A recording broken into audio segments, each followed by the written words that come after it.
दैनिक classes में आपका स्वागत है। Welcome to Dainik classes. ये न्यूज़ बड़ी तेज़ी से फैल रही है। भारत में सोशल मीडिया ऐप्स बैन कर दी जाएंगी, चाहे फेसबुक हो, आपका व्हाट्सअप हो, ट्विटर हो या इंस्टाग्राम की रील्स जो आप बना रहे हैं, वो सभी ऐप्स बैन कर दी जाएंगी, क्योंकि इन सभी कंपनी के द्वारा कुछ गाइडलाइंस या नियम या निर्देश हैं जो फॉलो नहीं किए गए हैं।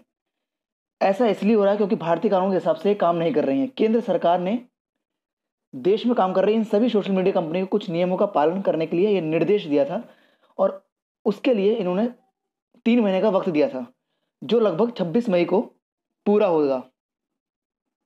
लेकिन ऐसे में इन कंपनियों ने उन नियमों का पालन नहीं किया जो सरकार ने इन्हें सौंपे थे। ऐसे में एक देशी कंपनी है जिसका नाम है को, इसने अपने नियमों का पालन किया है गवर्नमेंट के हिसाब से। कई कंपनी ने सरकार के डेट आगे बढ़ाने की मांग करी है, लेकिन आज के दिन 25 मई को जो मैं वीडियो आप अवेलेबल हुई है, सरकार ने पहले तय कर दिया है कि तारीख में चेंजेस नहीं किए जाएंगे और जो तारीख निर्धारित की गई थी उसी में आदेश पारित किया जाएगा।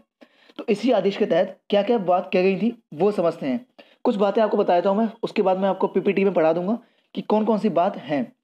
सोशल मीडिया कंपनी को भारत में एक नोडल अधिकारी की नियुक्ति के लिए कहा गया था। वह इन सभी, और जो नोडल अधिकारी होगा उसका कार्यक्षेत्र भारत में ही होगा, यह भी बोला गया था।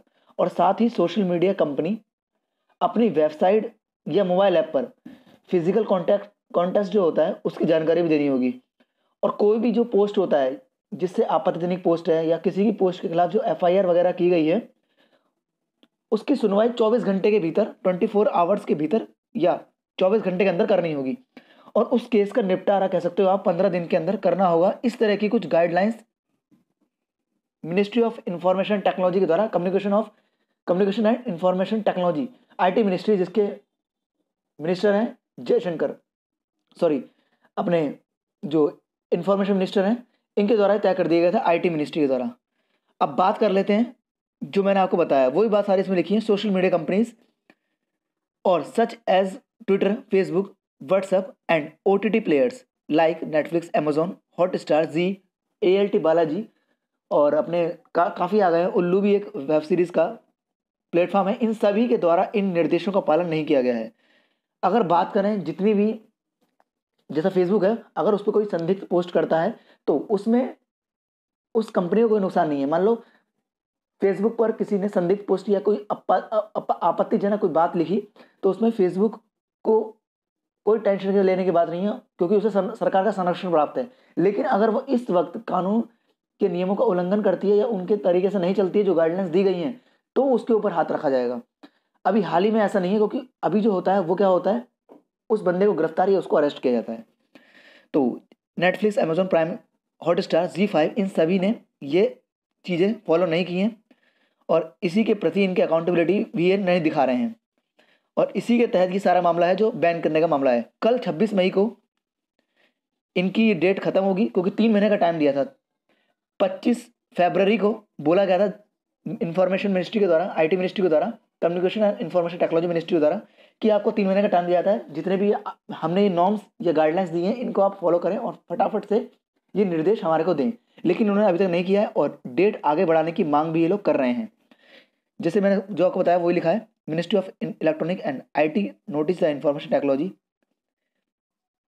इमीडिएटरी guidelines and digital media ethics code rule number 2021। The rule has been framed under the information technology act, यानी आईटी एक्ट 2000 के तहत 2011 गाइडलाइंस ऑफ इंटरनेट इंटरमीडिएट्स। तो इन्हीं के द्वारा ये गाइडलाइंस दी गई थी। अब न्यू कवरेज में क्या क्या किया गया है, अगर बात करें तो government notice the new rule social media, digital news and OTT platform को ये बोला गया था। बात करें तो ओटीटी प्लेयर्स हो गए, नेटफ्लिक्स, अमेजॉन प्राइम, इन सभी को ये अकाउंटेबिलिटी बोली गई थी, लेकिन किसी के द्वारा ये न्यूज़ अभी तक या इन गाइडलाइंस को फॉलो नहीं किया गया है। सिर्फ एक ही ने किया है। वो किसने किया है? कोको ने किया है। किसने किया है? कोको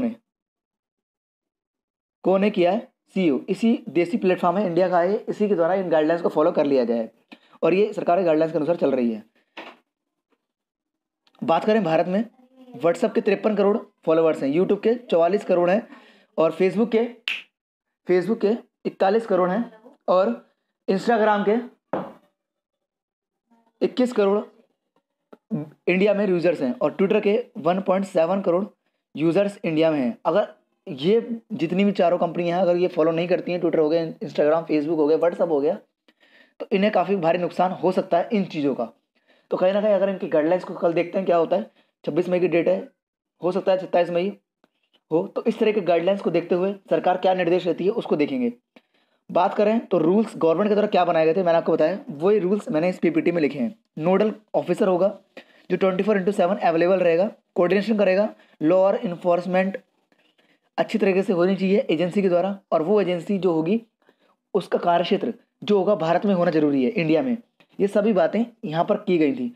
और जो फिजिकल कॉन्टेस्ट होता है उन ऐप के ऊपर, वो उसकी जानकारी भी गवर्नमेंट को या इंडिया को देनी होगी। ये सारी बातें इस रूल मेकिंग बाय गवर्नमेंट जो बनाया था गाइडलाइंस, उसमें तय की गई थी, जिनका फॉलो अभी तक इन ओटीटी प्लेटफॉर्म्स या सोशल मीडिया नेटवर्क्स ने नहीं किया है। इन सभी को आईटी एक्ट 2000 के तहत रखा गया था और इसमें टेलीग्राम शामिल था, व्हाट्सएप शामिल था और सभी चीज़ें शामिल थी। तो ये था जो हमने डिस्कस करा। अब देखते हैं कल क्या होता है, आने वाले समय में क्या ये गाइडलाइंस फॉलो करती हैं या सरकार के द्वारा कुछ और ढील दी जाती है। हालांकि आज बोला गया था कि कोई ढील नहीं दी जाएगी, ना ही डेट को एक्सटेंड किया जाएगा जो ये सोशल मीडिया कंपनी चाह रही थी।